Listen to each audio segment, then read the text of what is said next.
Hey y'all, welcome to another Wednesday on Geeks of the Week. I'm Luluco, and this is the Geeky News. Mario, I was totally up for having my mom adopt you. In fact, I was literally about to call her and be like, dude, you know how you always wanted to give me a sibling? Well, here's your chance. But then you were like hating and being so jealous about my perfect and beautiful relationship with Nikki.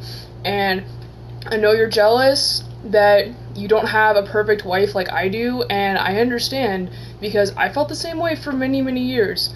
But you should just shut up and be happy for us that we have found perfect happiness through this YouTube channel that we have dedicated our lives to for the past year. Why do you gotta hate? In all seriousness though, I'm happy that you were able to pick up that Superman comic. I understand not being able to find things that you really want to find, which is part of the reason why I've kind of given up on comics right now. Curse you, Image Comics. But I'm happy that you were able to find it, because it actually sounds really cool. Like stuff, I'm not super big on Superman, so I might check this one out if I can get my hands on it, because you sold it to me. You do that with like every comic, but this one does sound really cool. Nikki, I was impressed by your Cup song, and I have to keep a straight face every time I say Cup song, because it sounds really dirty to me, because I'm really immature.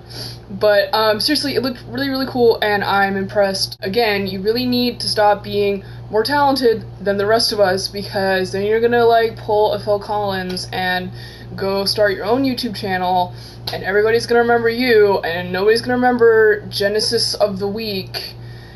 And I think that reference probably went over almost everybody's head because I'm old. Also, I'm really excited for you that you get to work with the Face Off makeup artist.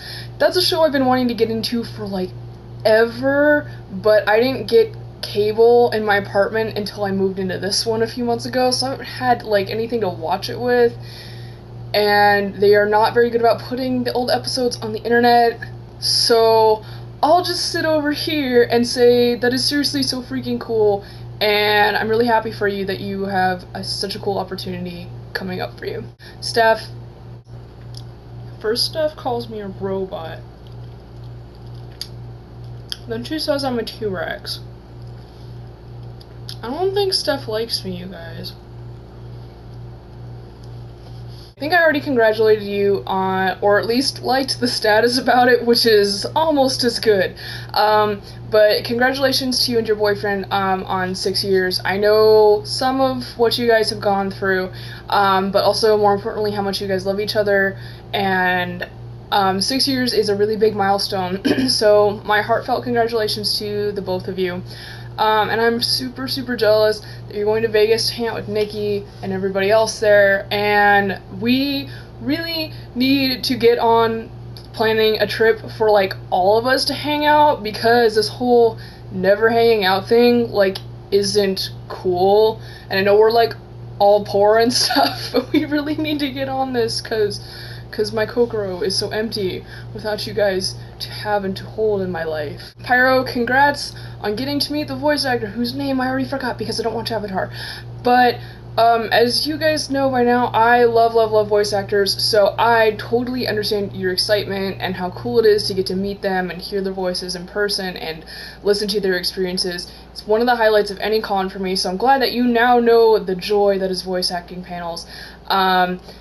I hope you get to go to more panels in the future, because it's pretty much impossible to have a bad time at a voice actor panel. And I'm glad that you told the whole story on the video, because I saw the pictures on Facebook and I was like, she's in her Korra costume, she got something signed that says Avatar. I'm like, I'm gonna like this because she's excited, and now I know the story, so I'm even more excited. It's so cool. So I want to thank the other geeks for their kind words on my armor progress. It's kind of a big deal for me to be working on armor, even something as small as just leg armor, because as a cosplayer, I don't know if anybody else has really noticed this, because I'm overly critical of myself, but I don't really do much as far as props goes. Generally because what happens is I work on a costume until the night before, and sometimes at the con, so you know, it's like my mentality is I can have a costume without a prop, but having a prop without a costume doesn't work quite as well. This armor, I actually started to make it last year. No, I actually made it and somewhat completed it, but it was terrible. like so terrible that it was like I was like, I can't enter this in a masquerade, I can't even wear this in public, like it's so bad. Fortunately, I learned a lot from that experience and I'm applying it to the new version, so I'm really hoping it works out because I don't know what I'm gonna do if it doesn't. I wanted to ask the other geeks, since we are all artists in some form, is there something in your craft that you've really wanted to try but never really done it? Or if you have done it, like how did that turn out? Just tell me about something like that. Tell me your feelings. Hopefully I will have more armor progress to show off for next week's video. It has been a little bit updated, but it's not really interesting enough to show off yet. And I've had a crazy busy week, so I haven't been able to do anything on it. So hopefully next week, I will try to find something to show you guys since you seem to like it so much, we're so supportive. Also, one more question for the geeks before I go, since this has kind of been on my mind for a while and was really brought to my attention today.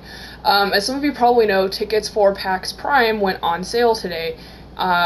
If you don't know what that is, it's like the biggest like video gaming convention conference thing in the world, and it's friggin' sweet from what I can tell. And it has made my Twitter and Facebook feed both very angry and very happy, but mostly very angry, because weekend passes sold out in 6 minutes. What? So, some people have asked whether or not that means like PAX Prime and PAX East are basically going to be like San Diego Comic-Con, where the tickets are like nearly impossible to get. So I ask you fellow geeks, if a convention is that hard to get into, does it make you want to go more? Does it turn you off on the idea? And what are your opinions on cons that are just ridiculously difficult to get tickets to? Okay, I really have to get going because I'm supposed to be at a filming thing now. So thank you all for watching. Like, subscribe, share with your friends, and I'll see you guys next week.